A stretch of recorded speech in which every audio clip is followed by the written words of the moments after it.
Bah déjà, j'ai cru qu'on allait jamais arriver.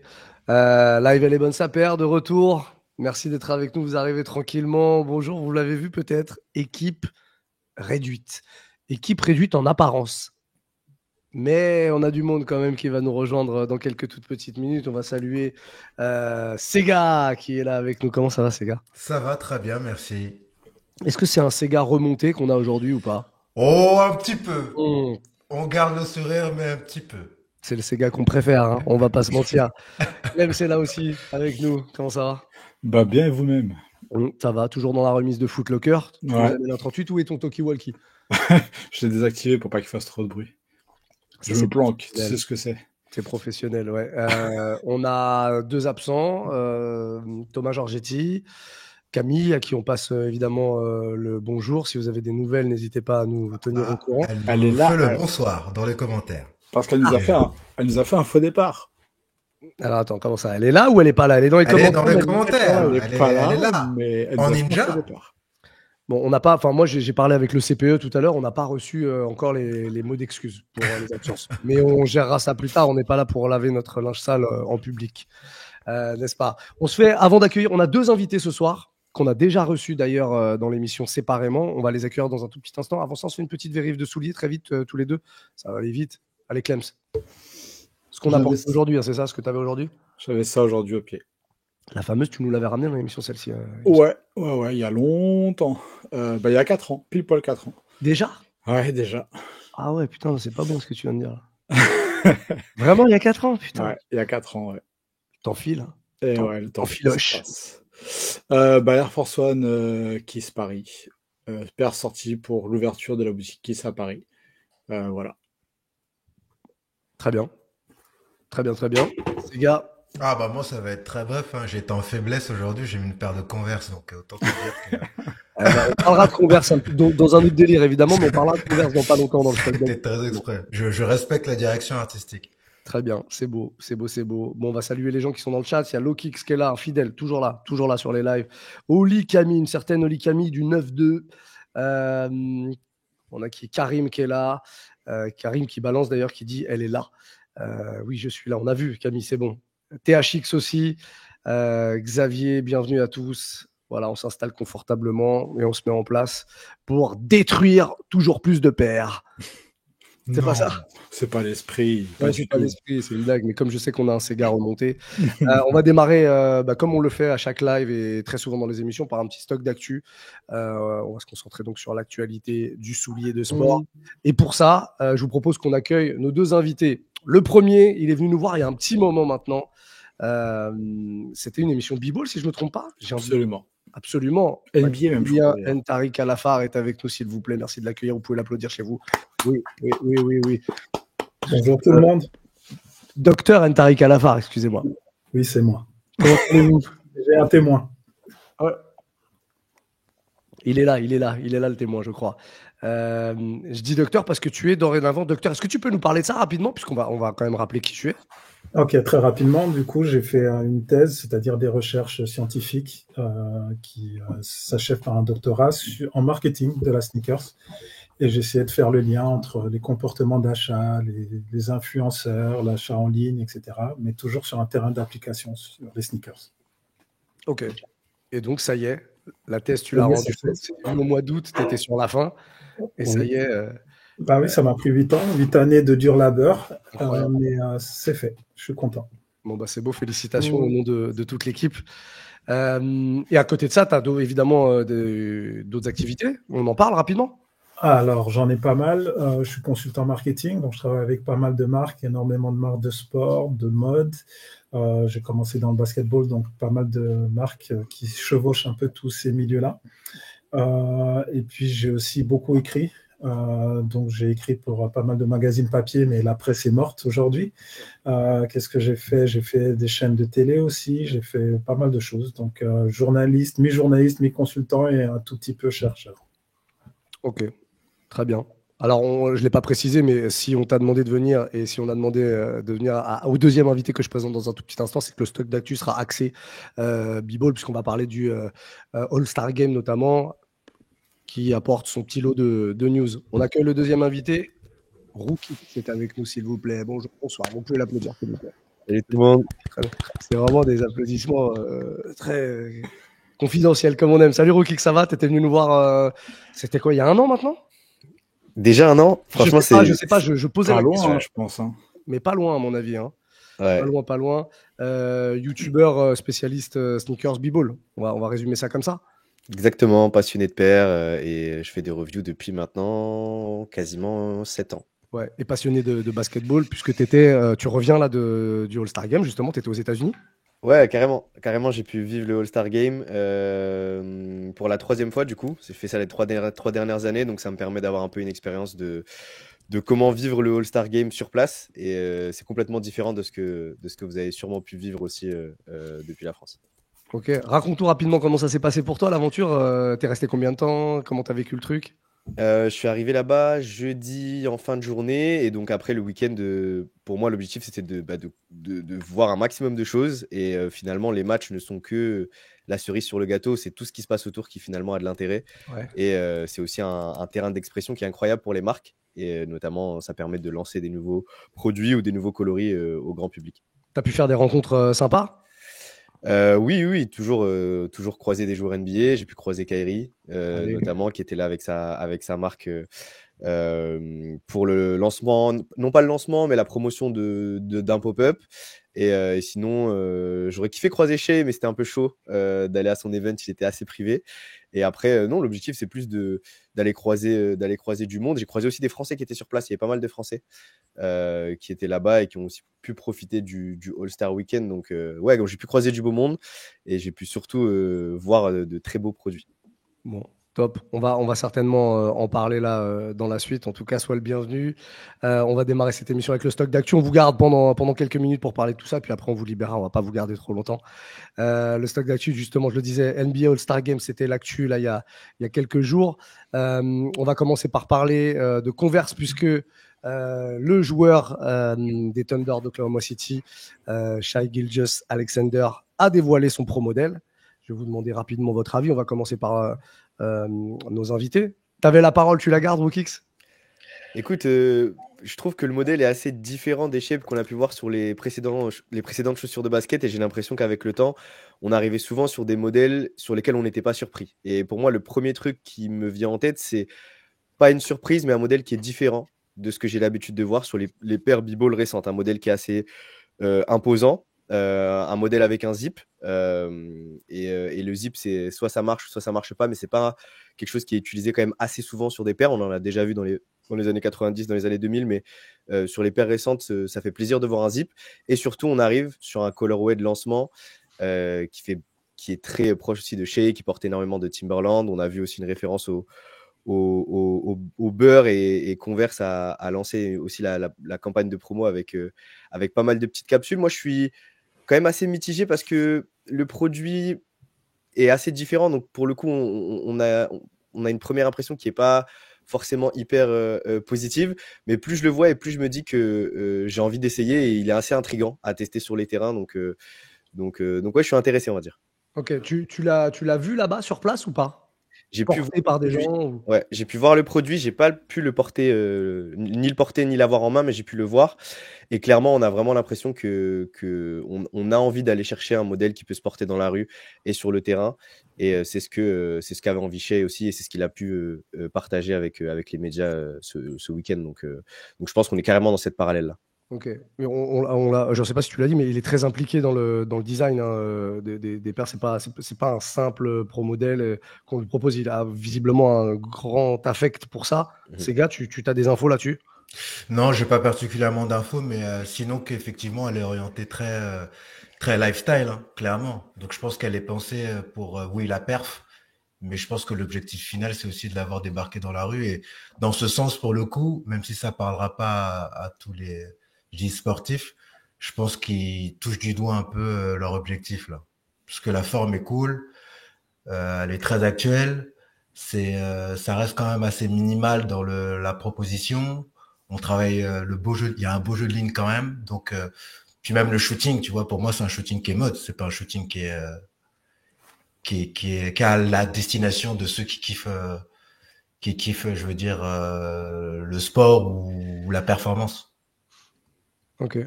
Maximilien, est-ce que, Euh, est-ce que tu t'en as entendu parler? Tu l'avais vu le modèle là, avant de voir les images? oui, oui, j'avais vu passer. J'aime beaucoup. J'aime beaucoup la forme. J'ai pas vraiment été étonné. Bah, déjà, je trouve que la forme, elle rappelle tout ce qui se faisait dans les années 90 et notamment les Peyton avec le zip. Donc, c'est pas forcément quelque chose de nouveau. Et j'ai l'impression que ces dernières années, il y avait un modèle B-Ball Nike qui était ressorti avec un zip aussi. Donc, elle est très ancrée dans l'ADN basketball années 90, mais elle est aussi totalement dans la tendance actuelle sur le lifestyle avec le retour des chaussures oversize, etc. depuis plus ou moins la jurisprudence Yeezy. Et Shai, c'est pas n'importe qui non plus en termes de mode, parce que il est un peu vu comme l'athlète le mieux habillé au monde et définitivement l'athlète le mieux habillé de la NBA. C'est d'ailleurs lui qui a été un peu à l'origine du retour du baggy en NBA. Donc, avoir une chaussure bulky avec les silhouettes qu'il a l'habitude d'emmener, ça non plus, ça ne m'a pas étonné. Et tu posais une question à Sega par rapport à son implication. Je sais qu'il a été très, très impliqué dans la conception de cette chaussure parce que déjà, il l'a dessiné lui-même. Apparemment, c'est son hobby, il adore faire des sketchs, etc. Donc, il a travaillé, il est arrivé avec une vraie illustration, des concepts, un mood board, etc. Et finalement, il a quasiment tout servi sur un plateau à Converse. Quand on a besoin. Hein. Ouais. Et maintenant, en termes de technicité, là, je peux émettre des doutes parce que j'ai essayé le modèle précédent, qu'il avait notamment une édition limitée, un pack qu'il avait fait pour la sortie de Charlie et la chocolaterie. Alors, dedans, il y a des technologies Converse, mais bien sûr beaucoup de technologies Nike, puisque c'est la compagnie parente. Et je la trouvais pas optimale pour jouer au basket. Donc, très belle, très bien en lifestyle. Pour jouer au basket, je la trouvais pas terrible. Je sais pas si Reda se souvient des modèles précédents. J'aimerais bien avoir son retour là-dessus. Et là, je suis étonné. J'attends de voir. Il faut la tester pour le voir, mais en termes de performance, je ne sais pas ce qu'elle donne. Carrément, si je rebondis là-dessus, je dirais que en effet, le dernier modèle de Shea n'était pas forcément un modèle hyper plébiscité par la communauté ni par les basketteurs. C'était un modèle déjà qui était hyper petit. On avait une unité zoom qui n'était pas incroyablement étendue sur le produit. Donc finalement, c'était un produit très minimaliste, un produit un peu d'attente que Shea a apporté. Et en effet, enfin moi qui suis adepte de la perf, ce que je vais attendre sur ce produit-là, c'est qu'est-ce qu'on va découvrir en tant que basketteur et qu'est-ce que finalement à qui elle va convenir. Et il faut savoir qu'au-delà du fait que le côté mode, lifestyle, design et shape sont des éléments qui sont fondamentaux maintenant quand on choisit sa chaussure de basket, sur la partie perf, c'est tout aussi important d'avoir une paire qui fonctionne bien. Donc c'est pour ça que j'ai hâte aussi de pouvoir essayer le produit et voir ce que ça donne dans une ère où on essaie toujours d'avoir la meilleure technologie, des paires les plus légères, des paires avec une technologie qui est la plus poussée. Je pense que cette paire-là ne va pas révolutionner le marché à ce niveau-là, mais plutôt aller toucher une cible encore une fois différente sur des gars qui voudront être stylés sur le terrain sans forcément avoir une paire qui va leur permettre d'être les plus légers ou d'avoir le meilleur amorti, par exemple. Oui, parce que la paire précédente, il n'y avait pas d'amorti, elle était lourde. Je ne sais pas si tu te souviens, mais il cachait déjà les lacets. Il avait mis un panneau qui permettait de cacher les lacets. Donc, c'est peut-être sa petite marotte, c'est peut-être son petit truc de cacher les lacets. Ok. Clem, on t'a pas entendu là-dessus? Non, et après, il y a beaucoup de choses qui ont déjà été dites. Clairement, quand on suit un petit peu Shea, et j'ai envie de dire, même si on le suit pas particulièrement, on a forcément vu qu'il était aussi présent hors des terrains en termes de mode que performant sur les terrains. Donc, c'est vrai que c'est pas très étonnant qu'il arrive avec un modèle qui soit entre guillemets polyvalent, on va dire performance et lifestyle un petit peu. Moi, la couleur me surprend beaucoup. C'est une couleur qui est 100% lifestyle.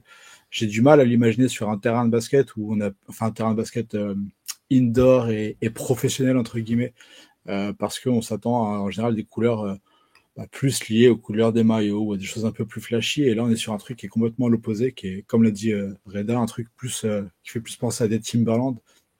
Donc ouais, je trouve ça assez surprenant Donc, comme quoi, il y a clairement une volonté d'aller chercher le lifestyle et la rue par rapport à ça. D'ailleurs, dans la communication, c'est ce qu'ils disent, c'est ce qui est beaucoup mis en avant. Après, Converse revendique le pinnacle de la performance. En revanche, j'ai pas trouvé de prix pour la paire pour l'instant. Je pense que ça aiderait aussi un peu à se situer en termes de technologie, je pense, ça aiderait un petit peu.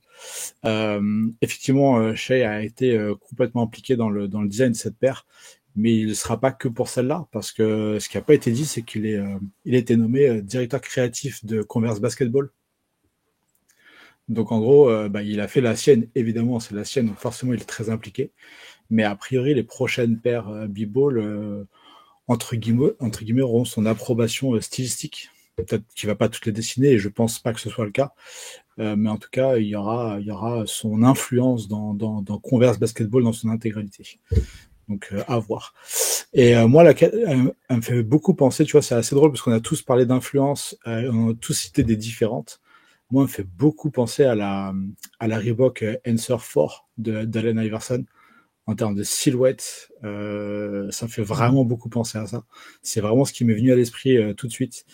Voilà, peut-être un peu d'inspiration, peut-être qu'il y a un petit clin d'œil, peut-être que si on fouine un peu dans l'histoire, on se rendra compte que Shai était admiratif d'Iverson à l'époque, peut-être. Mais en tout cas, ça m'étonnerait pas vu l'influence, je trouve.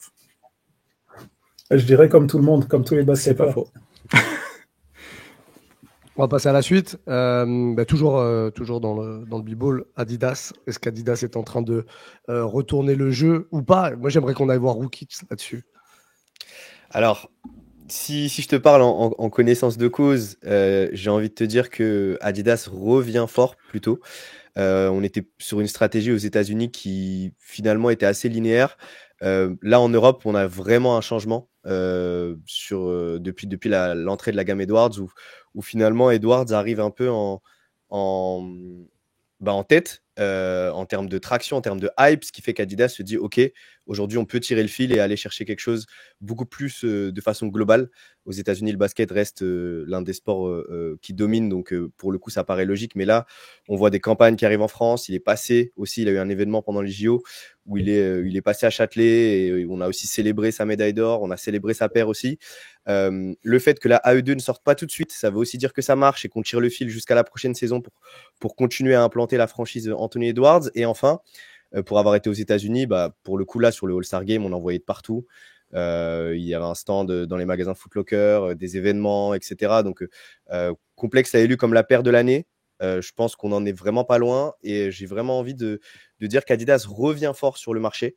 Et moi j'ai hâte de voir comment ils vont aborder la suite. On a vu aussi des modèles de Dame et de Donovan Mitchell qui ont été aussi annoncés pendant le All-Star, les prochains modèles, la Dame 10 et la prochaine issue, la issue 7 qui arrive. Donc intéressant de voir Adidas être beaucoup plus agressif, mais à partir du moment où tu as de la matière, j'ai l'impression que tu peux arriver à faire quelque chose d'intéressant, sachant que les produits pour moi ont toujours été bons. Ça a toujours été une question de communication aussi et de marketing, et je pense qu'aujourd'hui ils ont de quoi pousser et retourner peut-être le jeu cette année, dans un monde où je pense que les consos ont aussi beaucoup plus de produits sur le marché et donc on a besoin de nouveautés. Et quand on voit une shape comme la AE1, on est content de se dire vas-y, ça nous donne un vent de fraîcheur et on a envie d'aller tester, on a envie de changer, VS des franchises qu'on a l'habitude de voir et qui sont rééditées et finalement qui peuvent pousser à s'essouffler un petit peu au fur et à mesure du temps. Tu parlais d'agressivité de la part d'Adidas, agressivité aussi sur les prix. Sur la DM10, là, on est sur un pro modèle à $90. Ouais. Ce qui est vraiment pas excessif. Je sais pas ce que vous en pensez, Clems. C'est même donné, j'ai envie de te dire. N'abusons pas. Bah si, une paire d'Air Force One aujourd'hui qui existe depuis 40 piges, ça vaut 120 balles. Là, on parle d'un pro modèle porté par un joueur NBA, donc après avec de la technicité et à $90. Ouais, aujourd'hui, il n'y a rien en dessous de 100 € sur le marché quasiment. Donc si, franchement, c'est un effort assez fort et c'est un parti pris aussi qui est hyper intéressant. Et en vrai, quand tu regardes la AE1, elle est pas très chère non plus, elle est à 110, 120. C'est sur le marché aujourd'hui, encore une fois, c'est un excellent positionnement. Et en plus, elle est plutôt cool, quoi. Et je suis assez d'accord que Adidas s'est fait très fort, en tout cas dans le b-ball aujourd'hui, Tu vois, typiquement, la DM10 là, qui a avancé, je trouve qu'en termes de design, elle est ultra intéressante. Pour une fois, on a traité les 3 bandes d'une façon ultra différente de ce qui avait été fait jusqu'ici. Avec cette impression, je trouve que ça donne une impression de vitesse. Enfin, je sais pas, il y a un truc hyper fort en termes de design. On sait que a priori Jerry Lorenzo de Fear of God avait été nommé directeur créatif, pareil pour Adidas Basketball.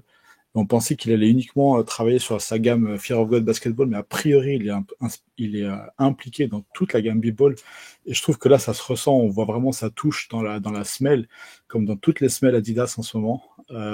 Et c'est un truc que je trouve très fort dans son design à Jerry Lorenzo en général. La Harden 9 est folle aussi. Non, je trouve qu'ils sont en train de prendre une bonne place.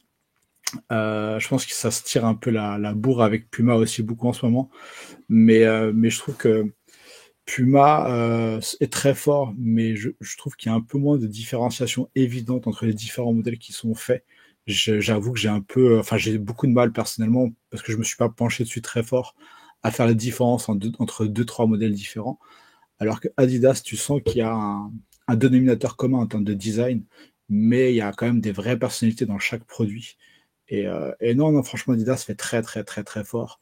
La pub qui a été dévoilée pour Instagram autour de Anthony Edwards, vraiment chambé. Donc, non, voilà, c'est cool. Ils font un bon truc. On pensait peut-être pas forcément les voir revenir par là.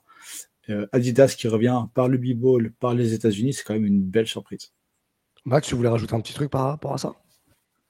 J'ai plein de trucs à dire. Alors déjà, vous connaissez mon amour et mon application avec Adidas Basketball, donc mon avis est un peu biaisé, mais je trouve qu'ils reviennent plus que fort en fait. Ils font le taf. Alors, je vais pas revenir sur le design qui est juste magnifique et on sent qu'il y a une vraie DA et une vraie continuité entre ces 4 modèles. Après, en marketing, on parle de segmentation. Là, sur le prix, enfin, sur les modèles et sur le prix, on voit qu'ils essaient de parler à plusieurs cibles différentes. Donc, de celui qui a les moyens à l'enfant. Le prix de l'ADEME, il n'est pas là par hasard non plus, parce que c'est quelque chose qu'il a mis dans son contrat. Il veut qu'elles soient accessibles à tous et qu'un gamin puisse se les offrir. Donc, elles sont souvent en dessous de $100. C'est un peu la même chose pour Donovan Mitchell aussi. Il veut qu'elle soit accessible, donc elle est à 110 si je me souviens bien.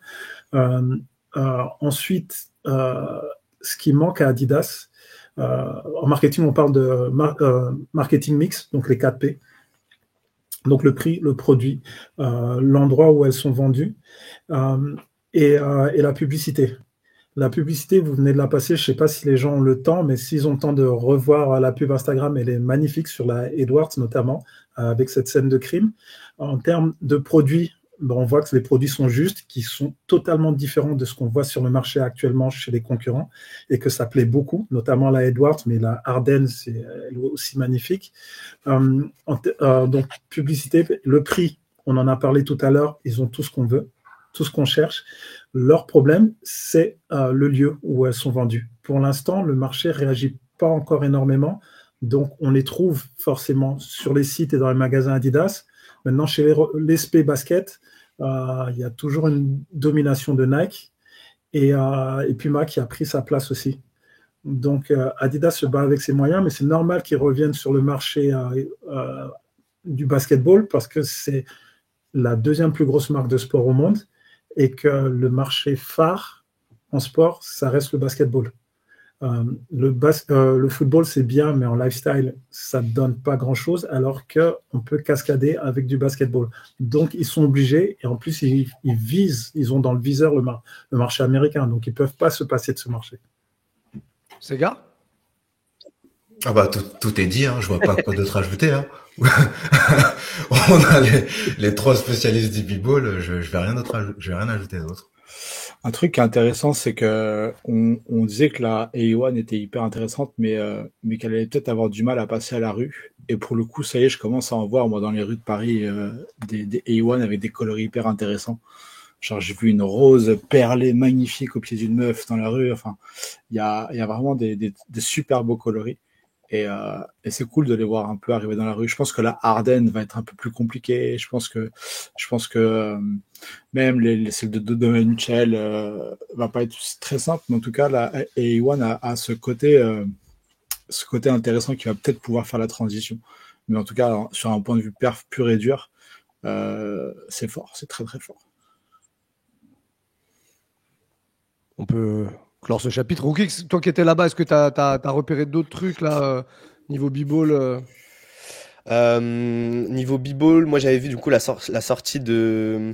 Donc ça, c'est chez Puma avec une collaboration avec Tortue Ninja. Bon, dommage, la Melo Ball n'a pas été sélectionnée pour l'All-Star, mais ils avaient prévu un pop-up dédié avec Tortue Ninja et un peu toute la collab qui a été dévoilée. Il y avait 4 paires qui sont sorties. Si tu achètes les 4, tu avais l'occasion de pouvoir avoir une 5e paire dans un coloris Shredder. Qui coûte un peu d'argent en effet, mais qui était aussi exclu US, donc ça c'est un peu dommage. Quoi d'autre? Nike a sorti sa collection Black Label. Nike est revenu un peu aux bases, triple black sur plein de modèles différents. J'en ai quelques-uns dans le décor. Il y a une Ja, il y a une KD 18 qui est sortie aussi, il y a une LeBron 22, il y a une Book. En fait, Nike a utilisé tous ses athlètes pour sortir des coloris triple black et il y avait full stock donc à San Francisco, c'est-à-dire que tout le monde pouvait plus ou moins l'avoir sur des modèles qui sont quasi introuvables ici en France. Donc Nike a vraiment joué ce jeu-là et énormément d'invest entre les pop-up. Ils ont privatisé le Foot Locker sur toute la partie sur tout le premier étage pour leurs athlètes Nike. Il y a aussi une paire qui est sortie pour Wemby, la GT Hustle 3 dans ce même coloris Black Label. Donc Nike a joué plutôt le côté triple black assez sobre, mais dans un côté un peu plus exclusif, un peu plus rare, entre guillemets, comme ce qu'ils avaient l'habitude de faire. Donc c'était intéressant. Moi, j'aime bien les modèles triple black pour le coup, donc je m'en suis pris quelques-uns. Mais je trouvais ça aussi intéressant. Il y a la Kobe 6 All-Star qui est sortie en beaucoup moins de quantité également. Mais finalement, avec tout ce carrefour d'audience autour du All-Star, j'ai pas eu l'impression que ça a eu l'effet escompté VS ce qu'on aurait pu imaginer de Nike sur un All-Star Game. Malgré tout, ça restait quand même intéressant d'avoir énormément de sorties produits à ce niveau-là. La Wemby, t'es Black Silver, non? Il me semble que ouais, en effet, c'est black et sur le swoosh, le tour est silver ou blanc, il me semble. Ok. Je dois l'avoir juste là, mais en tout cas, elle est intéressante. Le produit est retravaillé, premium, etc. J'aime bien. Par contre, moi, ce qui m'a vraiment intéressé sur ce All-Star Game, c'est plus du côté des filles. J'adore le basket féminin. Et là, il y a eu des sorties, notamment Nike, avec la Aja qui sort, mais qui remettent quand même une petite pièce pour Sabrina, qui mettent en avant Juju Watkins. Donc, il y a des paires qui arrivent chez Nike sur la femme, qui est le marché porteur maintenant, le développement. Toutes les marques ont plus ou moins des trucs. Il y a aussi le travail que fait, là c'est pas sur des modèles, mais commence à signer plein de choses, Candace Parker chez Adidas. Donc je pense que la prochaine bataille sera totalement chez les femmes et qu'on va peut-être avoir des silhouettes qui vont être totalement différentes. La Aja et la Sabrina sont des chaussures supposées être femmes, mais qui sont polyvalentes. Il y a pas mal de mecs qui jouent avec. Bam a déjà joué avec. Bam, oui. Forcément. Voilà, peut-être qu'il était obligé, on ne sait pas, enfin, c'est des histoires de famille, mais effectivement, on va voir des choses très intéressantes, je pense, avec des crossovers. Donc oui, l'avenir est du côté de la femme. Est-ce qu'on peut par contre dire que je crois qu'au All-Star Game, le plus intéressant, c'est ce qui se passe à côté et que nous, on ne voit pas d'ici? Parce que franchement, c'est devenu nul, l'All-Star Game, on est d'accord? Ah, moi, j'ai bien aimé cette fois-ci. Ouais, j'ai bien aimé la nouvelle formule. Après, ça se passe à Auckland et j'aime bien la musique d'Auckland, tout ça. Donc, j'étais content de voir En Vogue, j'étais content de voir Raphaël Sadik et compagnie. J'ai bien aimé le nouveau format parce que ça joue en 40 points, donc ils sont obligés d'essayer de gagner. C'est plus comme avant, il n'y avait que du dunk. Par contre, j'ai trouvé les temps. Rookix est là, donc je pense qu'il va pouvoir nous en parler. Mais les temps entre chaque match, je pense qu'ils ont dû vraiment s'ennuyer, quoi. Mais sur le jeu pur et dur, j'ai trouvé ça plus intéressant. En plus, avoir le format d'un tournoi, les jeunes, les internationaux, etc.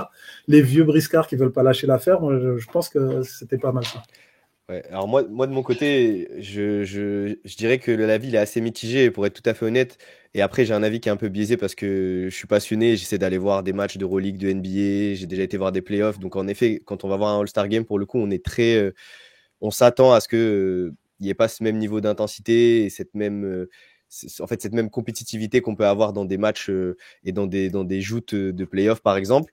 Après, je pense qu'au fur et à mesure des années, on commence à s'y attendre. C'est-à-dire que moi, quand je vais là-bas, je sais très bien que je ne vais pas voir Wemby contre Giannis et que ça va se la donner pendant 40 minutes. Mais pour le coup, quand on est sur place, on a une vision qui est assez différente parce qu'on voit les athlètes en vrai. Du coup, on a accès à des choses que quand tu es derrière ta télé, tu ne vois quasiment pas. Mais oui, si je dois faire un comparatif sur les 2-3 dernières années, en effet, c'est pas le meilleur basket qu'on voit. C'est des gens qui ont énormément d'argent aussi qui vont sur place. Donc, pour le coup, ils savent aussi à quoi s'attendre. Donc, je dirais que j'ai un avis qui est assez mitigé. Je m'attendais à pas grand-chose et j'ai pas été surpris. Et pour le coup, oui, sur la soirée du dimanche, il y avait énormément de temps off, ce qui fait que quand on est en tribune, tu vas aller te chercher du popcorn, tu reviens, ça a toujours pas redémarré. Donc voilà, mais on en a plein des yeux parce qu'on voit Allen Iverson en courtside, on voit Kyrie et Steph Curry qui parlent ensemble pendant un temps mort. Enfin, en fait, pour le coup, quand on est derrière sa télé, je pense que ça devait être pas ouf. Mais moi qui étais sur place, je trouvais que c'était quand même intéressant à vivre. Mais pour le coup, si je devais repayer à chaque fois le prix de mon billet, je pense que au fur et à mesure des années, je dirais que ça en vaut pas le coup. Je dirais que ça en vaut pas le coup. Est-ce qu'on n'a pas envie de voir des joueurs NBA au concours de dunk? Si je te réponds en très rapide, j'avais vu une théorie qui disait Jordan a fait le concours de dunk, Kobe a fait le concours de dunk, LeBron l'a pas fait. Et donc derrière, après, tout le monde dit que c'est à cause de LeBron que la nouvelle génération, pour le coup, n'a pas pris cette vague-là. Moi, je pense que j'aurais bien aimé voir Ja, Anthony Edwards, etc. Pour moi, c'est juste une question de faut que les gars se bougent et qu'est-ce qui va faire en sorte qu'ils arrivent à se bouger. C'est une bonne question, mais j'aimerais bien, en effet, voir le truc changer. Alors moi, j'ai rien contre Mac McClung. C'est un super joueur, super athlète. Enfin, super athlète, peut-être moins super joueur. Mais pour le coup, moi, j'ai envie de voir des joueurs qui sont top 10 NBA et mettre des dunks, quoi. J'ai envie de voir Ja, j'ai envie de voir Edwards, quoi. Mais pas forcément top 10, mais tu as envie d'avoir un vrai joueur de la ligue. Tu vois ce que je veux dire? C'est que tu as peut-être des mecs justement qui sont pas des super joueurs, mais qui ont de la dynamite dans les jambes et qui peuvent justement se montrer dans ce cadre-là, tu vois. Mais moi, je trouve ça plus intéressant d'avoir un joueur NBA qui montre ce qu'il sait faire et qui montre... Parce qu'en vrai, un gars qui va s'exercer à faire du dunk, c'est un mec qui est vraiment passionné par son sport. Tu vois ce que je veux dire? Si c'est un joueur pro il va prendre le temps de se mettre là-dessus, c'est un gars qui est un vrai passionné et qui a envie de se challenger. Moi, voir des dunkers professionnels, j'ai envie de dire ça, laisse ça au K54, au Rucker et des trucs comme ça, tu vois. Enfin, je sais pas, moi je trouve ça assez décevant et je trouve que le nouveau commissionnaire ne s'en sort pas super bien dans la promotion de la NBA. On va refermer ce chapitre NBA comme ça. Tu auras eu le dernier mot. Ah, c'est dur. Avant de vous libérer, Max et Reda, est-ce qu'il y a un truc dont vous voulez parler dans votre actualité? Reda, j'imagine qu'il y a des formats qui arrivent sur la chaîne. Qu'est-ce qu'on peut raconter là pour le futur? Toujours sur des reviews produits et du partage un peu de la couverture un peu de tous les événements basketball. Le gros projet qui va arriver, et ce sera sûrement en mai, ce serait un colorway rookie qui va arriver sur une paire de basketball. Voilà. On peut dire la marque parce qu'on le sait déjà. Ou pas, ouais. Oui, c'est une paire de c'est une paire de All Pro Nitro. C'est une paire de Puma All Pro Nitro. Ok. Eh ben bravo. Ouais, félicitations, bravo. Max, j'ai hâte de la voir. J'ai hâte de la voir parce que je sais que tu travailles beaucoup avec Puma, que tu les kiffes et puis déjà avec le délire de chaussettes, etc. J'ai hâte de voir ce que tu nous réserves. Pour ma part, non, j'ai pas d'actualité plus que ça. Je continue de travailler avec des marques. Je suis très content. J'ai beaucoup plus de temps libre. Un homme heureux. J'ai mes week-ends. J'ai mal au dos. Voilà. Je ne sais pas ce que vous voulez que je vous dise. Mais de toute façon, je pense qu'on va se croiser. Cool. Très bien. Merci à vous deux d'être passés nous voir. En tout cas, c'était très cool de vous avoir sur ces quelques minutes pour parler de votre passion, ce que vous le faites de manière passionnée. Ça, c'est très, très cool. Ciao Reda, Max, ciao. Merci les gars. Et nous, on va continuer notre petit stock d'actu en trio, en trouble, comme on dit. On dit trouble, hein, vous savez? Il paraît. Oui. Chacun se gère, hein, chacun se gère. Exactement. On sort du b-ball et on va aller voir un label indé londonien qui s'appelle Apron. Apron Records d'ailleurs, parce que c'est de la musique dont il s'agit, musique assez pointue. Ils font dans l'électro, ils font dans un petit peu de tout finalement. Et ils révèlent une paire de 180 là, qui va pas tarder à arriver. Alors déjà, est-ce que vous pouvez, l'un d'entre vous, me donner quelques mots sur Apron? Et est-ce que votre ressenti sur cette paire là qu'on voit à l'image? Je pense que tu serais le mieux placé pour nous parler du label, je pense. Moi Apron, c'est un label londonien de musique assez large, un peu plus calé électro qu'autre chose, mais ils ne font pas que ça. Ouais, pas que ça. C'est spé, quoi. Ouais, C'est très confidentiel, il faut le dire. Et du Donc, coup, comment ils se retrouvent sur une collab comme ça avec Nike? Écoute, je n'en sais rien, mais elle est folle. Non, honnêtement, je sais pas comment ce genre de truc peut se faire. Je pense qu'il y a peut-être justement un retour d'un département spécial chez Nike pour aller chercher des petits labels. C'est ce que j'allais dire. Et c'est un peu trucs. Je dis ça va un peu. Je pense qu'ils veulent revenir un peu vers plus de localité, quoi. Je pense que ça rentre un peu là-dedans. Et après, pour juste abonder dans ton sens, hein, c'est que c'est très confidentiel comme label. Même moi, je vais pas faire le mec, je connaissais pas du tout. Moi non plus, hein, vraiment. Le label avant qu'ils aient été cités et avant surtout qu'on voit la paire. Je te laisse poursuivre, Clems. En fait, ce que j'aime beaucoup avec cette paire, c'est que on revient au premier jour des collabs, je trouve un petit peu. Où au tout début, les collabs avaient besoin d'être hyper criards pour vraiment montrer que c'était pas une GR, qu'il y avait un truc vraiment spécial, utiliser des matériaux de ouf, des coloris de ouf, des trucs comme ça. Et là, on est en plein dedans, en fait. Ils ont utilisé un imprimé vache, je crois. Il y a une espèce de ultra hairy suede sur le dessus, des lacets un peu particuliers. La bulle d'air, on dirait qu'elle est déjà totalement vintage. Franchement, les détails sont hyper cool. Et vraiment, j'ai l'impression de voir une collab de 2002, 2003, 2004, tu vois, dans ces eaux-là. Et c'est hyper cool de retrouver cette vibe-là. Autant, des fois, on disait que certains avaient fait un peu trop le carnaval pour justement dire qu'ils faisaient une collab.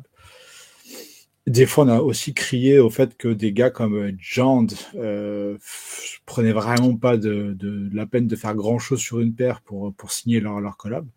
Autant là, franchement, c'est ultra intéressant et c'est le genre de truc qui me parle. Effectivement, comme on le dit pas mal dans les commentaires, ça sent le truc ultra limité. Je suis pas vraiment sûr que ça sorte dans le commerce. Est-ce que c'est pas aussi bien? Parce que j'aime bien aussi, moi, l'idée que, une entreprise, peu importe laquelle, hein, choisisse un groupe, un collectif, un truc très local, très, très niche pour essayer de construire quelque chose avec eux. Bah, déjà, ça crée de l'exclusivité. Ouais. Ce qu'on attend tous, ce qui nous manque, je pense à tous dans ce milieu-là. Bah, la deuxième chose, c'est que là, tu vois, nous, on découvre, en tout cas, moi, à titre perso, un label que je connaissais pas du tout, alors qu'on parle d'un label, ça fait plus de 10 ans qu'ils sont là. Donc, après, des labels, il y en a des milliers. Hein. Ouais, bien sûr. Mais je veux dire que là, en l'occurrence, c'est quand même un grand groupe, une grande marque qui va chercher un tout petit, quoi. Est-ce que c'est pas juste une histoire de copinage, un mec de chez Nike qui est pote avec un mec du label? Sans doute, mais je pense que l'effort quand même est à signaler, hein, parce qu'il a fait une vraie collaboration, quoi. Mais tu vois, au même titre qu'on avait eu des paires avec Dizzy Rascal à l'époque, des choses comme ça, qui étaient jamais vraiment sorties. Non, moi, j'aime bien l'idée, en plus, qu'ils aillent pardon, excuse-moi, je t'ai coupé. J'aime bien l'idée qu'ils aillent chercher aussi des paires qui soient pas forcément attendues dans la sphère, je dirais, des collabs actuels, quoi. Bah, la 180 est un peu ressortie là depuis la fin d'année. Ouais, ils ont sorti la Ultramarine, je crois. La Ultramarine, la Concorde, puis 3-4 autres coloris un peu différents. Donc, c'est un peu dans le spectre actuel, sans en faire des tonnes dessus, parce que je pense qu'aujourd'hui, c'est pas la paire la plus commerciale et la plus attendue non plus. Elle est en solde, ouais. Mais non, moi, je trouve ça vraiment intéressant. J'ai l'impression que Nike essaye de remettre un peu de hype sur ses produits. aujourd'hui. Je pense que ça, c'est un signe qui va dans ce sens-là. On en avait parlé un peu dans l'émission la dernière fois en live là, avec les fameux 40 ans de Jordan Brand. Mais tu vois, enfin, pour la sortie de la Jordan 1 Braid, justement, ils ont annoncé 23 shops uniquement aux US, ce qui était le cas. Uniquement 23 shops aux US. Ça parlait de 10 000 paires, mais en fait, c'était que aux US. Tu regardes juste à Paris, je crois qu'on a eu quasiment un tiers des shops. Je crois qu'on a eu 7 ou 8 comptes qui ont eu la paire à Paris, avec des quantités très honorables, tu vois. Donc, je pense qu'ils essaient de relancer un peu cette hype, en particulier aux États-Unis, mais pas seulement. Mais en tout cas, de recréer un truc avec un espèce d'engouement où les gens vont se dire, OK, ça, je la veux vraiment, ça va vraiment être rare, ça, je vais me donner les moyens de l'avoir, ou ça me fait juste kiffer. Et vu que j'ai eu une frustration là-dessus, je vais peut-être me rabattre sur autre chose du même genre ou de la même famille, tu vois. J'ai l'impression qu'il y a ce truc qui est en train d'essayer d'être mis en place. La Composite Galaxy qui sort à la fin de la semaine, c'est un peu pareil. J'ai l'impression que tous les anciens, entre guillemets, sont en train de s'ambiancer dessus. Je sais pas, je sens qu'il y a un petit truc en train de revenir là en ce moment et j'attends de voir comment ça va être géré. Ok, on va passer à la suite. Du coup, parlons un peu de Yeezy. Avec toutes les frasques de Kanye, je ne sais pas si vous avez suivi, mais moi je me suis retrouvé très tard dans la nuit à être sur mon téléphone, à aller sur X, donc Twitter, et voir un repost ou un truc d'un tweet de Kanye. J'ai été par curiosité avant qu'il se fasse sauter son compte. Je crois qu'il est de retour maintenant, mais il s'est fait sauter son compte pendant un moment. Son compte Twitter? Son compte Twitter. Ouais. Je crois qu'il a sauté et il est revenu là. Il me semble qu'il est revenu. Elon a prôné la liberté absolue d'expression, donc c'est étonnant, non? Mais non, ouais, parce qu'il a pas respecté les règles, je pense, de. Les règles, c'est qu'il n'y en a pas, non? De la communauté. Il n'y en a pas, mais il est allé au-delà de ça quand même. Ok. Je suis tombé sur une série de tweets, c'était assez affolant. Il y a eu l'épisode du Super Bowl où il a fait la pub pour son site, et quand elle est sur le site, il y avait le t-shirt avec la croix gammée en vente, quoi. C'est assez fou. Du coup, est-ce qu'on peut encore porter ou acheter les Yeezy qui restent en 2025? Qu'est-ce que vous en pensez de tout ça? Est-ce qu'il en reste? Est-ce qu'il en reste? Il en reste peut-être un peu là. Il y a oui, il doit en rester. Non, mais en fait, moi, à chaque fois que je parle je veux pas être insultant, mais de ce gars-là, là, c'est à chaque fois je me fais la même réflexion, et c'est pas que lui, hein, c'est un peu tous les artistes créatifs qui ont des comportements problématiques comme ça. C'est que je dis souvent la même chose. On peut pas nier, je pense, l'apport culturel qu'il a eu, que ce soit dans la musique ou que ce soit dans la mode, même au sens large. Mais il y en a marre de ces gars-là. Franchement, il y en a marre. Après, chacun, je dis, se gère et voit midi à sa porte. Moi aussi, j'ai des Yeezy. Moi aussi, j'ai des 700, j'ai des 350. Je les porte plus. Parce qu'en fait, c'est un peu le truc de. Après, je parle vraiment à titre personnel, donc après chacun. Excuse-moi, j'ai pas compris ce que tu as dit. Tu as dit je les porte plus ou je les porte? Je les porte plus. Je les porte plus. Okay. Je ne les porte plus, et j'évite soigneusement, sinon là, parce que c'est un sujet, de l'évoquer, et je les achèterai encore moins, parce que c'est ce que je dis souvent aux gens. En tout cas, c'est ce que moi, en tout cas, je défends, c'est que Enfin, déjà, pour moi, le respect de chacun, des confessions de chacun, de la sexualité de chacun, pour moi, c'est un truc c'est un impondérable, tu vois.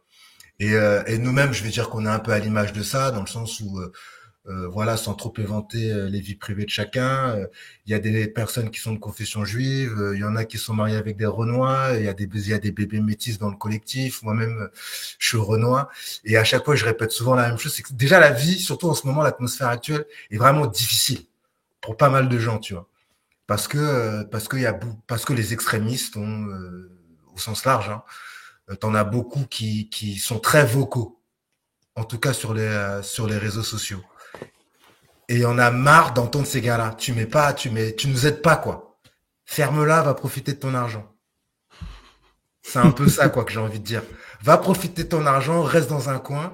Et nous autres, en revanche, c'est ce que je dis souvent aux gens, et je le répète encore, vous pouvez choisir à qui vous donnez votre argent. Et pour moi, faut pas donner de l'argent à ces gars-là, parce que c'est très dangereux et c'est très grave. Ça, c'est mon avis. Hein. Moi, je le partage en tout cas. Ouais. Enfin, je pense qu'on le partage à peu près tous. C'est pas compliqué de le partager en même temps, quoi. Enfin, quand tu vois un peu Ouais, notre non, monde, mais lui, il c'est est pas- il terrible vient de parce sortir que récemment. Mais effectivement, ouais, Clems, non, là-dessus, c'est des.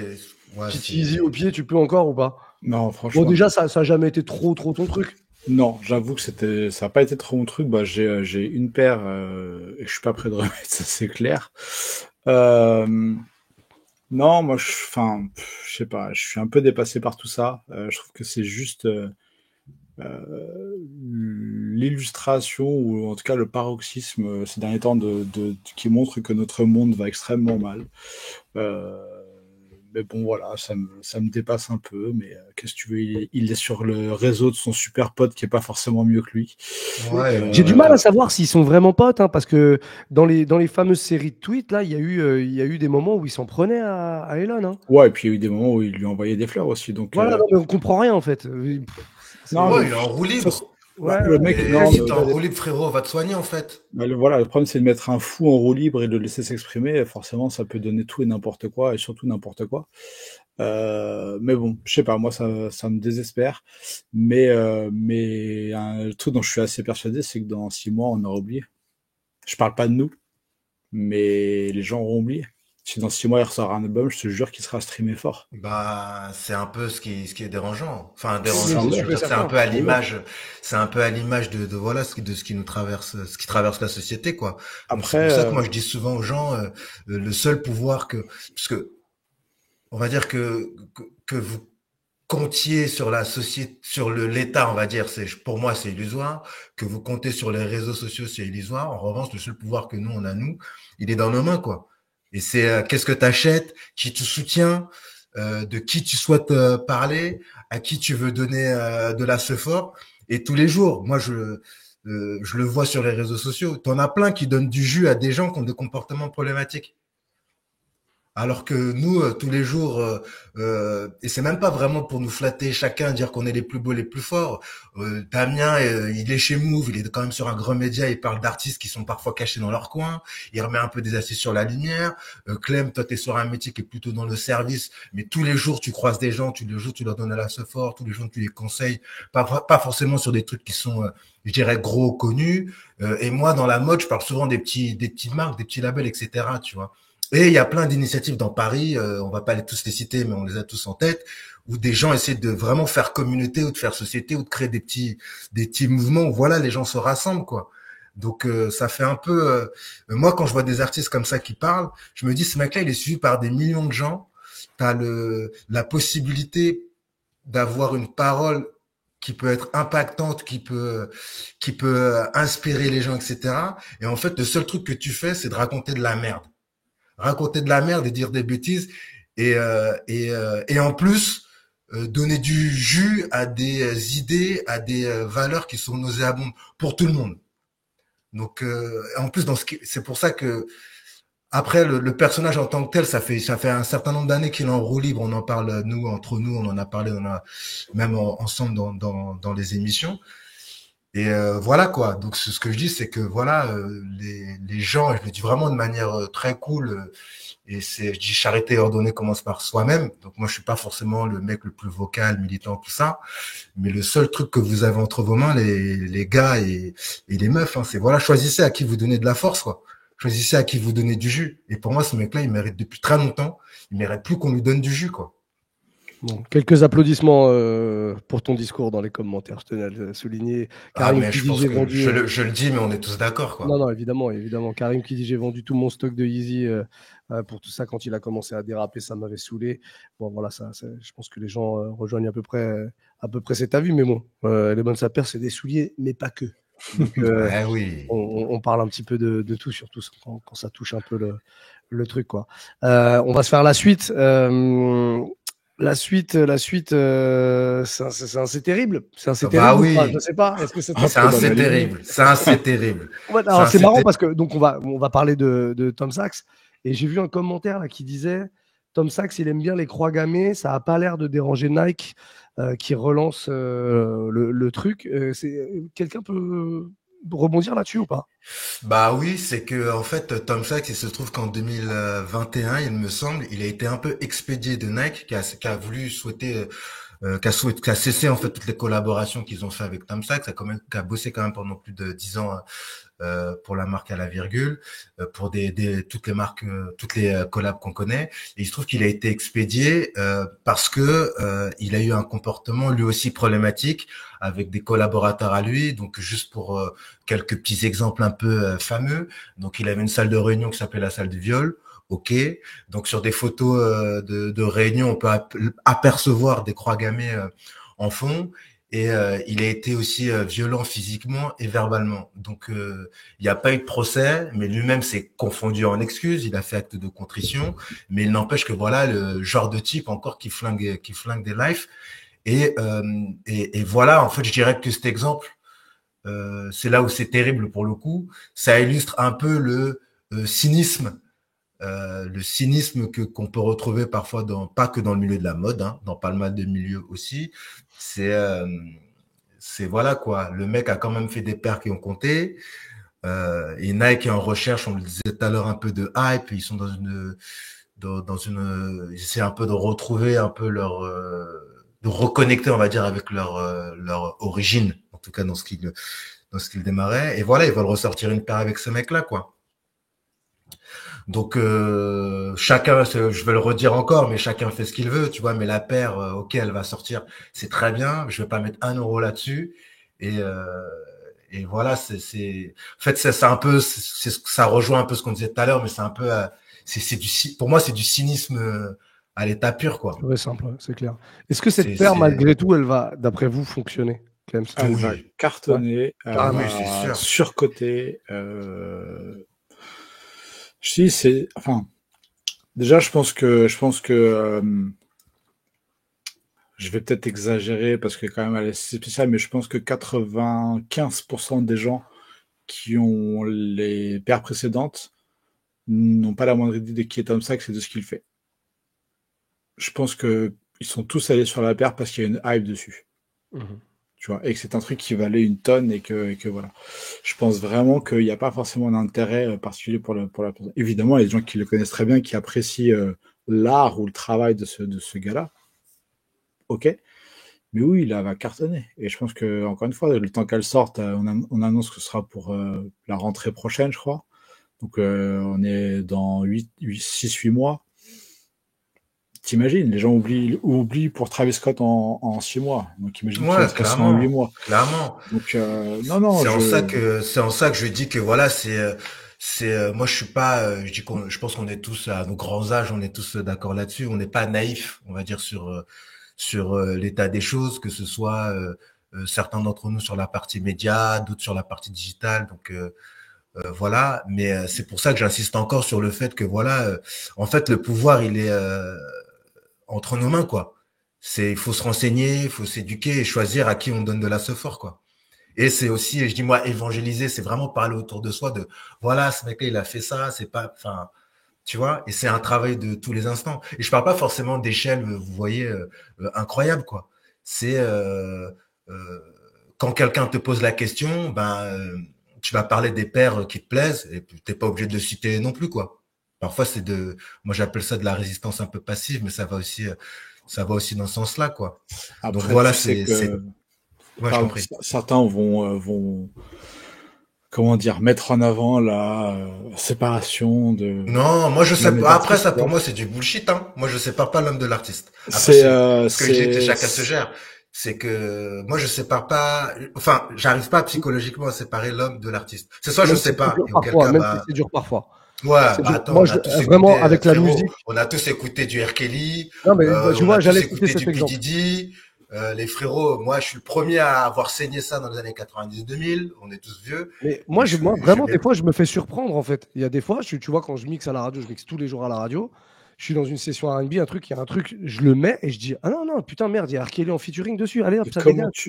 Comment tu veux aujourd'hui jouer du R&B, même avant, sans jouer du R. Kelly ou du P. Diddy qui était une implication certaine, une prod ou un truc, c'est... Ouais, alors, en fait, moi, je dis... Parce que P. Diddy, il est producteur. Il a produit aussi énormément des choses. Donc là, attends, c'est différent. On est d'accord. Après, Après, moi, je dis c'est souvent, compliqué. c'est que c'est aussi un travail qui va prendre du temps aussi. Vous voyez, c'est un peu, je me décale exprès juste pour que vous compreniez. Vous voyez, c'est un peu comme les statues d'anciens colons qui peuvent exister encore dans la rue de Paris.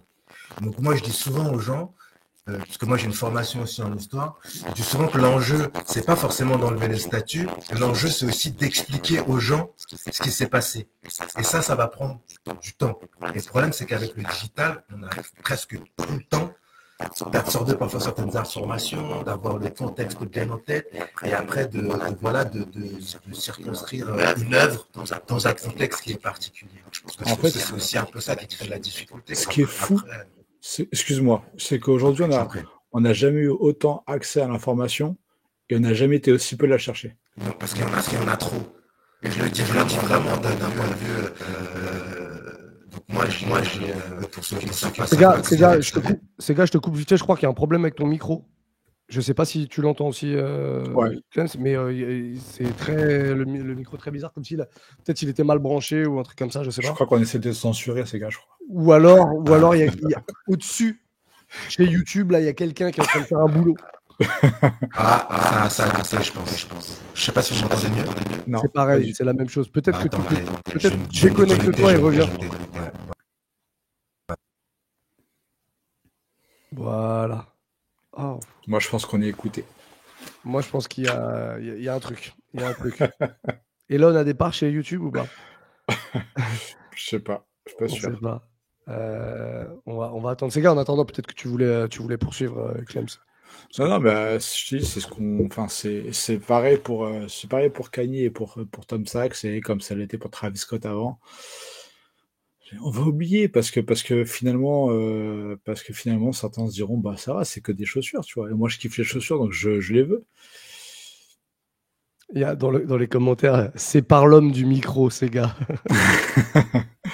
Mais ouais, non, je sais pas. Je trouve que c'est un débat qui sera quand même toujours compliqué. Je pense que il y aura jamais de consensus. Chacun va midi à sa porte tant qu'il se regarde dans sa glace et qu'il est bien avec lui-même. Exactement. Dans un tout petit instant, on va se faire le good cop, bad cop. Avant ça, comme d'habitude, il y a les questions de la commu. Bah, on va commencer avec toi. Tu vas répondre. Ah bah voilà, il est de retour. Ces gars, c'est bon ou pas? Normalement, on devrait m'entendre mieux. Très bon, c'est très bon. Dans les commentaires, on nous disait il faut que tu sépares le micro de l'homme. Vous voyez, dès que c'est un terrible, je gueule pas, le micro déconne. Il faut que je gueule. Bon, on clôture là-dessus en tout cas. Et je le disais, avant de faire le good cop, bad cop, les quelques paires qui vont sortir là et savoir un petit peu ce que vous allez faire, si vous êtes chaud sur ces paires ou non. Il y a la petite boîte à questions qu'on vous propose sur Insta, toujours quelques jours avant le live. J'en ai sélectionné quelques-unes. On va aller assez vite cette semaine là-dessus. Trashmat, pardon, qui nous dit Hello, à quand une spéciale souliers de ville avec toutes les paraboots, Clarks, bottes qu'on voit. Ça va être beau. Bon, est-ce notre thème? Je sais pas si c'est notre thème, mais je pense qu'on a vu des 1906L mocassins. On peut tenter une incursion, les gars, je pense. Calme-toi, ces gars, mais c'est une bonne question. Est-ce que c'est notre thème? Moi, je pense que non. De base, non, mais est-ce qu'on peut pas de temps en temps faire un petit écart comme ça et puis aller comme on le disait à un moment, on se disait tiens, on irait bien peut-être faire une spéciale chaussette. On l'a jamais fait encore. Hein. Ça veut pas dire qu'on va peut-être une raison. Hein. Après, peut-être une raison effectivement. Je dirais que techniquement, il y a certains souliers qui à l'origine étaient prévus pour le loisir. Donc, quand je pense au bateau ou au mocassin, je pense qu'on peut tirer le fil, mais il faudra en parler avec la rédaction en chef. Moi, je ne veux pas me prononcer. On va en parler avec la rédaction, puis on fera voter. Il en manque deux aujourd'hui. Là, pour l'instant, selon vos témoignages, on est sur du 50-50. On est sur du 50-50. Appelons un ami, alors. J'aimerais bien, tiens, est-ce que Arnaud dans le chat peut nous mettre son vote juste pour savoir si on peut avoir une tendance qui se dégage là, aujourd'hui, sans avoir les avis de Camille, ni de Thomas, qui sont malheureusement absents aujourd'hui. N'hésite pas, Arnaud, à nous mettre ton vote. On a un petit chat, là, tu peux t'exprimer, comme ça on dégagera une tendance. Le good cop, bad cop, c'est un mouet. Donc un mouet, pour moi, c'est ni un oui, ni un non. C'est pour pas nous avancer. Donc on reste sur du 50-50. Merci Arnaud, tu n'hésites pas si tu as des vraies positions comme ça à prendre. Il ne faut vraiment pas hésiter. Dites-nous ce que vous en pensez, tiens, dans le chat. Là, vous êtes là, on ne vous a pas fait tant participer que ça là, depuis le début. Alors, Lokix qui dit qu'il faut vraiment s'arrêter aux Clarks alors. Une émission, ça peut être cool. Comme les hors-série outdoor. Ouais. Attention, les gars, on se sait. Ah, Max est toujours là. Et Max confirme ce que je dis. Je veux pas. Le docteur a parlé, hein, si je peux me permettre. C'est vrai qu'une voix, ça vaut deux voix, ça, une voix de docteur. Écoute, c'est un docteur. Il a fait le travail là-dessus, 7 ans de travail. S'il lui comprend, je pense qu'on peut y aller. Bon, pour l'instant, en tout cas, personne ne s'y oppose fermement, à part Clems. Mais j'ai pas senti la fermeté non plus. Donc, Ouais, c'est ça. Non, alors franchement, c'est un sujet qui m'intéresserait beaucoup en ce moment. Je dis juste, est-ce que c'est notre thème? Est-ce que ça nous de le faire? Mais est-ce qu'il y a quelqu'un qui le fait sinon? Bah, non, mais vraie question. Hein? Vous parlez de chaussures de ville? Ouais. Bah, je dirais que c'est plus quand même les blogs, sites un peu lifestyle, mode, qui en parlent, quoi. Mais comme nous, on a choisi aussi quelque part de se focaliser vraiment sur les sneakers, bah c'est pour ça qu'on en parle aussi un peu moins. Mais vous voyez la Golf de Weston, voilà quoi. On a quand même un petit revirement de situation puisque dans notre petite chat privé, on a notre réalisateur, directeur de la rédaction, qui nous dit on est sans limite, on est des zinzins. Donc bon, c'est encourageant en tout cas. C'est clair. Mais en tout cas, pour que ça marche, faut qu'on trouve un lien entre les chaussures et les sneakers. Et à l'origine, de toute façon, il y a des chaussures qui a été prévues pour le loisir. Pour moi, le lien il est là. On le fera. Good cop, bad cop. Allez, les prochaines sorties, vous allez nous dire ce que vous pensez de tout ça. On va démarrer avec Cécilie Banzen, je ne sais pas si je prononce bien. ASICS Gel Terrain MT. Le 20 février, ça c'est la date de sortie. 250 €, on est sur une paire quand même relativement chère. Hein. Et plein air. Et quoi t'as dit? Pardon, j'ai pas entendu. Et plein air, pardon. Et plein air, pardon. Ok, Sega. Alors moi j'adore. J'aime bien. Je trouve qu'elle a trouvé le bon endroit entre ce que je kiffe dans le design, je dirais un peu mode, et en plus dans l'ADN ASICS, donc l'ADN de la marque. Donc ASICS, moi j'aime beaucoup cette marque, mais je trouve c'est un peu poussif dans ce qu'ils font souvent dans les collaborations, excepté des collabs avec des gars comme Kiko. Mais là, c'est parce que c'est par rapport à mon affect, je dirais que forcément c'est ce qui me parle le plus. Et là, je trouve qu'ils ont trouvé un bon endroit entre ces modes et en même temps, si t'es pas fashion, tu peux quand même y trouver de l'intérêt. Donc moi, j'aime beaucoup. Et en plus, bon, c'est dans la direction artistique. N'en dites pas plus. Good cop. Très bien. 250, hein, t'as bien entendu le prix. Hein. Écoute, moi, j'en ai, il y a des Air Jordan 1 à 190 balles. 200, moi, ça sera 200. Donc, moi, je suis un gars de la fâche. J'ai des Weston. Si ça vaut le coup, j'achète. Puis de toute façon, il s'avance pas trop, il aura pas sa taille, c'est de la femme. Donc, oui, c'est de la femme, je l'ai pas précisé, effectivement. C'est clair. Donc, bon, bah, c'est pas grave, je téléchargerai la photo sur mon téléphone, c'est aussi cool. Exactement, tu l'as mis en fond d'écran. Il y en a qui mettent leur gosse, toi tu mettras cette paire. Clems. J'aime beaucoup ce que fait Cécilie Banzen avec ASICS depuis quelque temps déjà, avec sa petite marque de fabrique que sont les fleurs. Non, c'est du très beau boulot encore une fois. J'ai une petite préférence pour celle avec le zip, le full zip. Mais non, c'est très très très cool. J'aime beaucoup. Ce sera également un good cop. Alors peut-être pas pour moi parce que peut-être que je la verrai pas. J'espère juste que madame la verra pas et me la réclamera pas parce que 250 balles c'est cher, mais en vrai c'est un good cop avec le cœur pour le coup. C'est good cop du cœur. Ouais. Un nouveau style de good cop. Et c'est le prix pour le coup je le comprends par rapport au positionnement de Cécile Banzen qui est très je dirais ready to wear, elle est entre le ready to wear, la couture et le luxe quoi. Donc je pense que le prix aussi reflète le travail de la personne. Puis il y a un vrai travail sur les paires aussi, faut dire ce qui est. Et puis c'est pas des quantités astronomiques, donc en termes de coût, ça fabrication, c'est clair. Très bien. Bah, full good cop là-dessus. On est bon. On peut passer à la suite. Joey Freshgood avec New Balance sur une 992 Aged Well le 21 février. Et on est sur le même prix, 249 €. Pour du Made in US cette fois-ci. C'est bien de le préciser. Clems, vas-y, du coup. C'est beau, hein. C'est cher, une fois. Hein. C'est cher, mais en vrai, avec du New Balance, on est entre guillemets habitué. Tout ce qui est Made in US, c'est à au moins 220, 230 aujourd'hui. Tout ce que fait Joe Freshgood est dans ces prix-là à chaque fois. Je l'avais dit la dernière fois qu'il s'était un peu endormi. Il était parti fort, justement sur une 992 au moment du All-Star Game à Chicago, justement, qui était vraiment ultra réussi. C'était un peu endormi, la collab, le clin d'œil à Belly était un peu bof, on va dire. Ce qu'il avait fait pour le pop-up à Paris était pas fou non plus. Mais là, il fait bien plaisir. Je trouve que le color block marche super bien. 992, ça fait plaisir de revoir une 992. C'est un de mes modèles préférés chez New Balance. Non, c'est cool. Il y a un Teddy qui va avec, qui est assez fou aussi. Je sais pas si vous avez eu l'occasion de le voir, mais sinon allez fouiner un peu. Il est très très très très beau. Non, ce sera un good cop. Ce qui s'annonce être un mois difficile. Ah ouais, on est sur deux grosses dépenses là, quand même. On fait attention au porte-monnaie quand même. Hein. À combien il est, Teddy, tu sais ou pas? Juste par curiosité. Je sais pas du tout. Alors pour le coup, tu vois, je parlais tout à l'heure d'avoir l'information, de pas aller la chercher. Je l'ai vu passer. J'ai pas été fouiné. Je sais pas si c'est une commercialisation. Ah ouais, je l'ai en ou si c'est du one-on-one ou du FNF, je sais pas encore. Ok, il est sur le pour ceux que ça intéresse, sur le compte Insta de Joey Freshgood, il y a le Teddy avec le perso dans le dos là, c'est exactement. Ouais. Ah ouais. Ouais, ça doit pas être donné tout ça. Ouais. Sega. Eh ben, je rejoins l'avis de Clem. C'est très très beau. Très très beau. Moi j'aime bien la palette, j'aime bien la teinte, je dirais un peu pâle. Nude.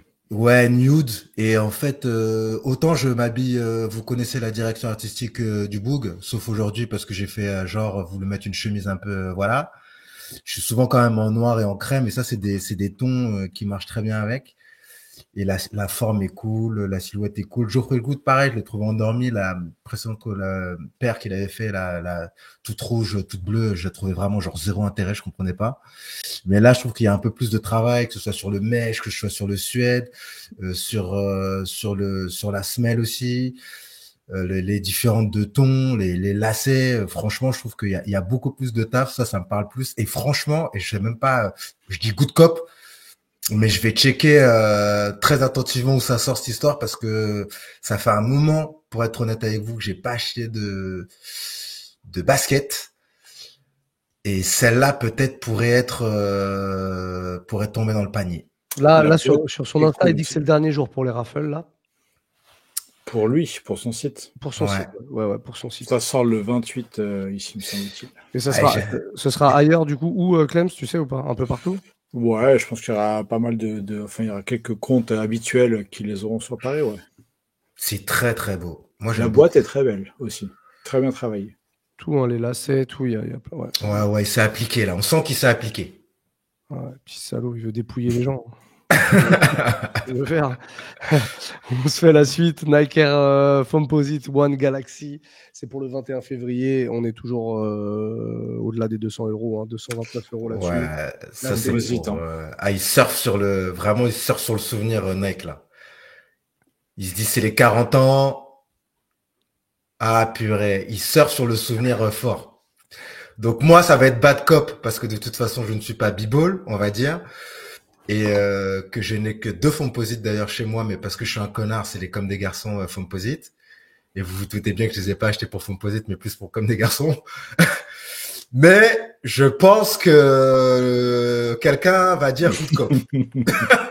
Sans trop vouloir m'avancer. Clem, c'est cool de la revoir cette paire-là. Enfin, moi ça me fait plaisir. Je pense que certains autres, ça ne leur fait pas forcément plaisir. C'est une sortie initiale qui est en 2012, qui avait fait beaucoup de bruit à l'époque.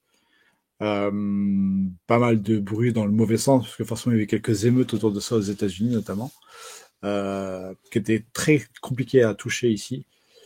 Et non, c'est cool. Je pense que si je devais avoir une ou deux Foamposite, elle serait dans mon top 3. Donc ouais, non, c'est très, très, très cool. Un mois qui s'annonce très difficile. Va falloir travailler dur. 229 de plus à débourser, c'est ça que tu es en train de nous dire? Ouais, c'est dur. Hein. Bon, en tout cas, dans le chat, ça réagit aussi. Un Cop Direct, la Galaxy, Foamposite Galaxy, Brett, c'est des malades. Penny Hardaway, toute mon adolescence, les Magic d'Orlando. Et Karim qui nous dit surfe fort sur la frustration aussi. Ouais. Et je dirais que si vous avez 200 balles à claquer, allez plutôt sur la Foamposite plutôt que sur la Air Jordan. Hein. Alors là, par contre, attends.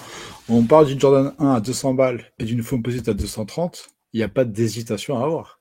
Ouais.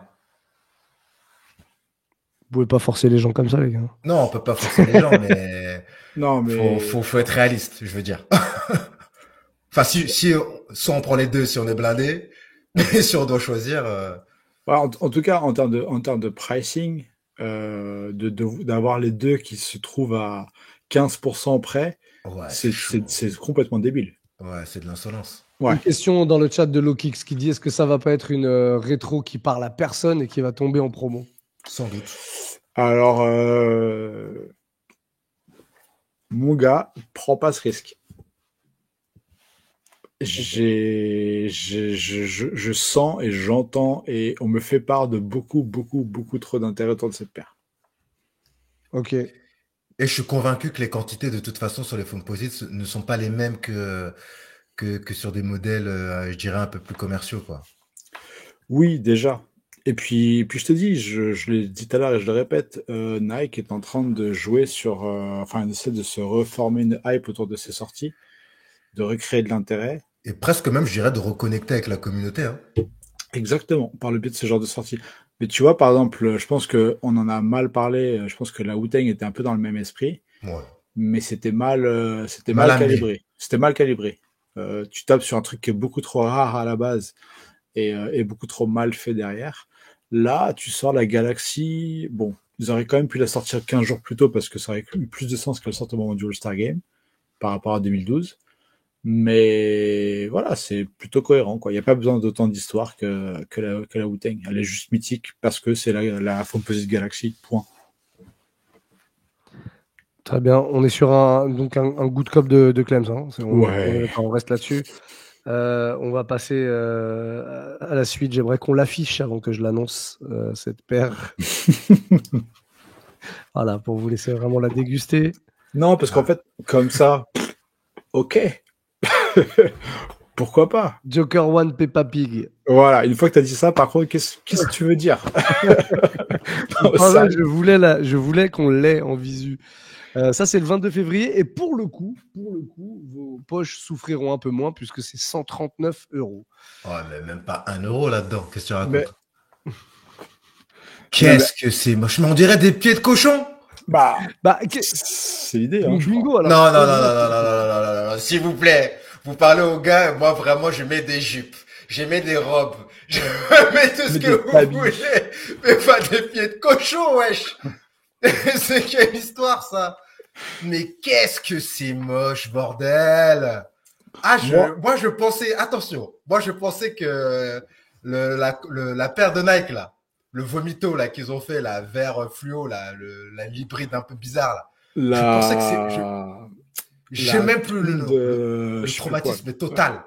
Où ils avaient mixé la waffle avec une TN, je crois, c'était ça. C'est ça, exactement. La waffle TN, voilà.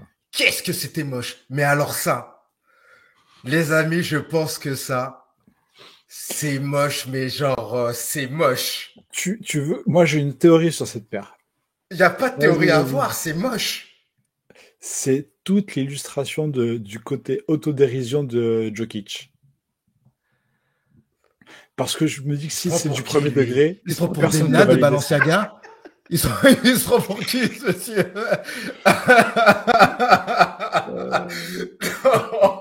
Si c'est du premier degré, qui peut valider un truc pareil? Peppa Pig. Mais attends, la paire, ils vont la sortir. Non, mais le mec, t'as un basketteur pro, tu joues à NBA, t'es le meilleur joueur du monde aujourd'hui. Tu sors une paire Peppa Pig. Ouais. Mais pour qui? Pour tes gosses. Mais c'est tout. Dans ces cas-là, fais-la quand t'es enfant. Mais à quel moment tu te dis, je vais vendre ça à des adultes? Oh, purée de pommes de terre, c'est moche. Hein. Il n'y a rien Je te qui dis, va quand c'est même. son Hein. côté autodérision. Il se fout de sa propre gueule et de la gueule du monde en passant par là. C'est Il obligé. s'agit quand même d'en vendre un petit peu, non? Bah, il compte sur le fait Non, que bah des gens attends, sont même ignorants. toi, tu n'y as pas cru vu que ça. Même Non, toi, mais tu n'y as pas je veux cru à dire, poser non, la je veux dire, question. moi, je suis OK avec la blague. La blague est cool, si c'est, tu vois, si c'est vraiment son délire. Mais les mecs qui le suivent quand même, ils ont quand même des comptes à rendre à un moment, tu vois. Et bah, Ah, je te dis, les amis. peut-être qu'il y a un clan qui a le même humour et peut-être qu'ils ont un forum quelque part et qu'ils se retrouvent, je sais pas, tu vois. Il y a une proposition qui est très très sympa dans les commentaires. À quand un top 50 des pères les plus moches de l'histoire? C'est une très belle Je idée. pense que ça peut être très très drôle sur une émission. J'avoue, je prends. Thématique. On va Ouais, et bah là, demander un c'est travail de validé. Tu sais recherche. quoi, Merci Mathéo. on n'attendra même pas le vote des autres. Celle-là, on va la Ah, faire. ça, Arnaud, s'il te ça plaît, peut être note-la, incroyable. qu'on l'oublie pas. Franchement, j'ai même. Il faudrait qu'on ait des thèmes. Running, b-ball, outdoor, machin. On en met 5 par, On va faire une saga. 5 par catégorie. Oh là là là là, mais qu'est-ce que c'est Venez, moche. le Mais prochain- vraiment, on dirait des chaussures. La prochaine qu'on fait en plateau, on fait cette thématique-là. Allez, Mais il en manque 2. Je pense que ça va être drôle. en soi, la paire, elle est pas affreuse. Moi, Voilà. je- Vous voyez, regardez-le lui Non, là. non, T'es acclimaté. Comment il est. non, Tu sais ce que c'est, ça? Ça, c'est ton côté commerçant. Non, Clem, tu sais ce que c'est? Ça, c'est comme quand tu es aux toilettes, tu vas faire la grosse commission, et comme tu restes un peu longtemps sur ton tel, tu t'habitues à ton odeur. Alors que si quelqu'un rentre, il va faire waouh! Oh, tu t'es habitué. C'est ça que tu es en train de vivre. Non, je me dis juste que moi, ce qui me choque, c'est Peppa Pig, quoi. Tu me dis pas que c'est Peppa Pig, je me dis, bon, ok, elle est chum. Elle est pas, enfin, elle est chum, elle est pas ouf, quoi. Tu vois, je trouve même pas affreuse. On a vu pire ces derniers temps, quand même. Mais pas mal, Peppa hein, Pig, quoi. Quel est le fuck, comme dirait l'autre? Bon, ce sera, en tout cas, quoi qu'il en soit, un bad cop général. On l'a bien compris. Ouais, c'est sûr. Il nous en reste une petite dernière. Union LA, Air Jordan 1, OG, 28 février, 200 balles. Je suis surpris du prix, pour le coup. Je suis pas sûr que ce soit le bon prix, très franchement. Tu penses que c'est pas assez cher? Bah, quand tu vois qu'une bread classique est à 200 balles, j'ai du mal à imaginer qu'une Union hybride comme ça soit à 200 balles. Ouais, ça Pour va moi, on plus être sera 230, au bas ouais. mot à 220, 230 et je dirais même pourquoi pas 250. Ok. Mais peut-être que je me trompe, hein. Là, pour le coup, j'ai pas l'info. Là, pour l'instant, je n'ai pas l'info. Du coup? Je prends la parole. Ah bah oui, oui, tu l'as. Je n'aime pas ce que fait Union, en général. Ok. J'ai aimé aucune des une précédentes. J'ai pas aimé, je sais plus quoi, les Cortez. J'ai pas aimé. En gros, j'aime pas ce qu'il fait globalement.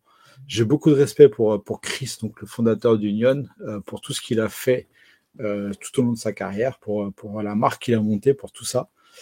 Mais franchement, ce qu'il fait en termes de chaussures, notamment avec Jordan et avec Nike, je suis absolument pas client. Donc ce sera un bad cop. Bon, ces gars, j'imagine que. Oui, pour moi aussi, ce sera bad cop, mais Ouais. déjà parce que j'ai pas beaucoup de Jordan et je trouve surtout que c'est répétitif ce qu'il fait notre ami là. Très très Je répétitif. crois qu'il y en a deux. Hein. Il y a celle-là et il y a une UNC, je sais Donc, plus quoi. je pense que ça va fonctionner, ça aura pas besoin de nous pour que ça se vende, mais Ça va être un carton. Les gens vont se les arracher, ça va coter de ouf. mais ça a très peu d'intérêt pour moi, je dirais. Bad Donc cop. bad donc, cop. bad Ouais. cop. On terminera sur ce bad cop collégial. Est-ce qu'on peut juste parler de ce qui vient de se passer au Parc des Princes? Qu'est-ce qui vient de se C'est passer passé au Parc quoi? des Princes? Oh bah 7-0. Oh non! Ah, c'est dur. 10-0 aller-retour. Ouais, non, mais là, Ah. c'était vraiment une saloperie d'en rajouter à ce point-là. C'est bon. 7-0, c'est beaucoup. 7-0, c'est beaucoup. C'est beaucoup. Hein.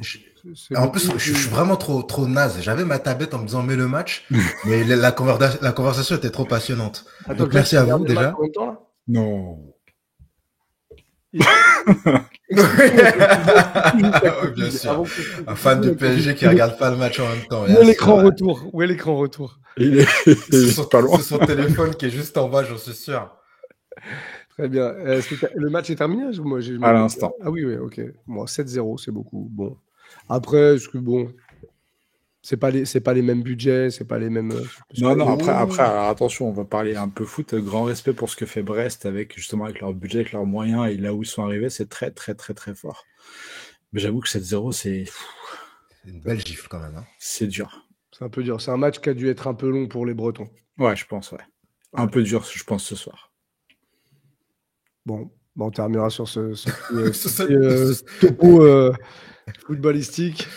Je regarde s'il y a quand même quelques petits messages. On va se retrouver. Alors, je sais pas. La prochaine, c'est une émission qui sort en plateau dans 15 jours. En plateau, c'est dans 15 jours, hein, c'est ça. J'ai oublié ce que c'était, mais du coup, si vous voulez savoir, vous venez la voir, l'émission. Tout simplement, c'est un sacré teasing que je viens de faire. C'est un beau teasing. Vous savez qui j'ai rencontré aujourd'hui? Ça n'a rien à voir, mais j'ai rencontré une légende. Vous irez voir sur mon Instagram, sur ma story. J'ai rencontré le créateur du manga et donc qui est devenu dessin animé, Olivier Tom. Ah, mais oui, effectivement, je l'ai vu passer. Puisque je vous suis tous les jours, monsieur Muxa. Et c'est marrant parce que on s'est fait la réflexion. Ce dessin animé, Olivier Tom, il a marqué pas seulement ma génération, il a marqué même toutes les générations d'après. Tu as des gamins de 25 ans aujourd'hui qui connaissent Olivier Tom parce que ça a été multidiffusé et tout. Voilà. Ouais. Voilà, je voulais partager ça. Bravo à toi. Et bravo pour ton émission Bang Bang en live. Hein, ça fait quoi de remplir une salle de 1000 personnes presque? Franchement, c'est beau. Hein. Ouais, pas presque, carrément, puisqu'on a dû recaler des gens, malheureusement, qui se sont pointés un petit peu tard et parce que la salle était pleine. On est obligé de faire du surbooking sur ce genre d'événements parce que c'est des événements qui sont gratuits. Donc forcément, quand tu prends un billet gratuit, tu mets moins la pression pour un événement. Si t'es un peu flemmard le soir même. Mais non, on a fait un très bel événement au 104 de la Maison de la Radio, une émission live avec une dizaine d'artistes, quinzaine d'artistes. On a même eu un avaleur de sabre sur scène.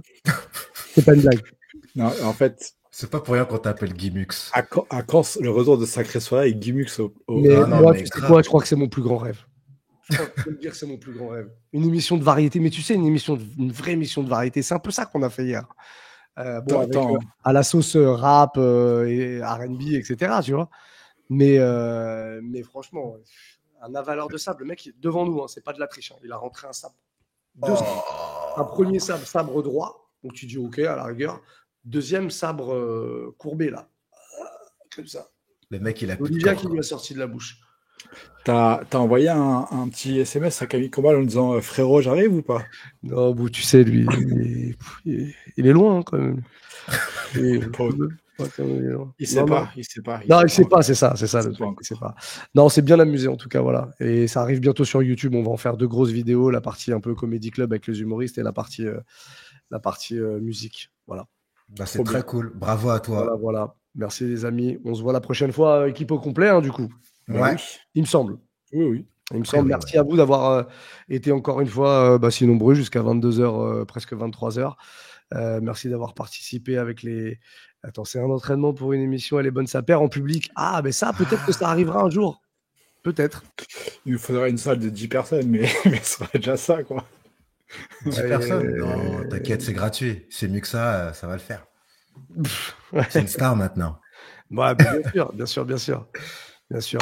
Il y a un mec qui mais là, on est toujours dans l'émission ou c'est Radio Libre? C'est toujours Radio Libre à la fin. Je vous rappelle que la dernière fois, on a fini avec quand même les spots pub tectoniques. Voilà. Ceux qui étaient là savent, et sinon, si vous ne savez pas, allez voir le dernier live qu'on a fait, vous comprendrez pourquoi. Bon, on va se laisser là-dessus en tout cas. La prochaine, c'est une émission en plateau, comme on l'a dit. D'ici là, si vous suivez toujours pas les réseaux de Elle est bonne sa paire, Instagram, Elle est bonne sa paire, tout simplement, et puis tous les autres réseaux, Elle est bonne sa paire. Bisous la team, bisous tout le monde. Bisous, salut. À bientôt et ciao.